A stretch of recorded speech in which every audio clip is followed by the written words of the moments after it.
Could you explain those two buttons for people who don't really know what The green one, it means I'm pro-life. That means I'm 100% opposed to abortion. I don't believe it should be legal in the United States in any form or fashion.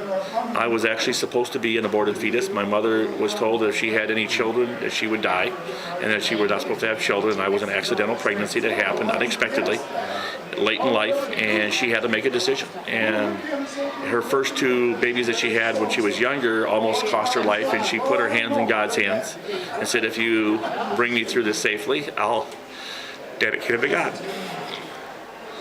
Yeah, she did the same thing with me, so that's probably why I'm doing what I'm doing today, because had this law been around and the morality of this nation been as it is today, I wouldn't be here. My mom put life before her own, and that's what we need to do. So, excuse me, but I'm 100% pro-life, and I will fight to my dying death to protect the life of the unborn. Fair tax is a system where it's a consumption-based tax, and I believe that in the fair tax system, it's the only thing we have as an option that's going to solve our problems. It's a method by which you pay tax only when you buy new goods and services. It eliminates the IRS, which I think is a fantastic thing. It eliminates a lot of the bureaucracy of filing your taxes with the federal government. You no longer have to keep records of all of that. That's going to save a lot of money. And what it'll actually do is it'll actually reduce the cost of goods.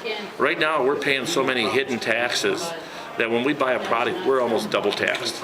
Now we will no longer pay taxes under the fair tax for a used car, or a used home, or used clothes. We'll only pay tax on new goods and services. And that means people who are in the drug industry illegally, who are in illegal trades, they're going to have to pay that tax now, because they'll be paying taxes when they buy their new cars and their fancy cars and their houses and their boats. They're going to pay the tax that way. And so that generates a lot more revenue than what we presently have, and it eliminates a lot of what I call the loopholes. One of the other blessings about the fair tax system is that it balances one of the problems that we have between American-made business and foreign businesses.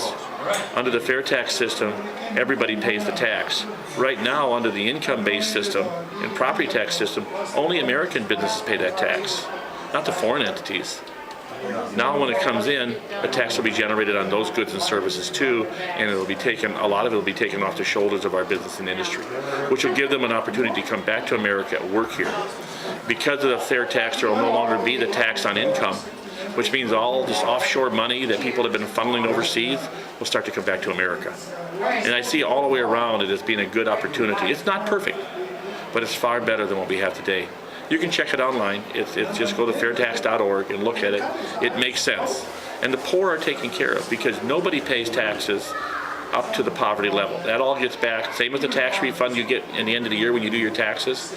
You will get a refund check each month up to the poverty level of income. So any taxes paid up to that poverty level will come back to you. It's only tax and beyond that. But everybody gets that tax break, not one segment. And it's not a progressive tax, which means the only way you'll pay more money in a progressive sense is if a person is wealthy, he'll spend more and he pay more taxes. But if a poor person spends more, they're going to pay more taxes. It's a fair and equitable form of taxation, and I really stand behind it, and I support it fully.